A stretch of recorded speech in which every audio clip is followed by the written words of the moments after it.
I want to show you guys how I make my beats, the plugins I use, my thoughts behind them, all that stuff. So Keyscape has quickly become one of my go-to VSTs. I love the piano sounds. Whenever I'm coming up with chord progressions, I love adding chords that are basically easy for anyone to grasp. I want someone to be able to write something right away to the beat as soon as they hear it.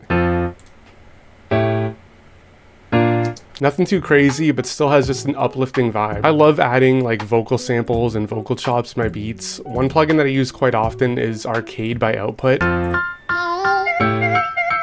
I love doing this for a few reasons. I think it adds kind of like a human element to my beats. When I was learning how to make beats, I was, studying a lot of the legends of sample-based hip-hop, Ninth Wonder, Jay Dilla, Kanye, Pete Rock, and I grew up listening to like sampled hip-hop, and I love when they always did like the, chipmunk soul type of vocals. I don't like using like third-party samples in my beats, so these plugins are definitely like a lifesaver for stuff like that. I also think too, like the human ear just kind of naturally gravitates towards another person speaking or talking. That's just a theory that I have. And I also think that kind of like these abstract vocal samples kind of, maybe they'll give like an artist an idea for like a hook or a lyric or a verse or something as they're writing to one of these beats. So my drum samples, I get a lot of drums from Splice, Cymatics, and just old, drum sample libraries that I've collected over the years. But one thing that I really like to do, and this might be a little overkill, I love stacking my drums. I just love making really thick, detailed type of drums, like this drum pattern here.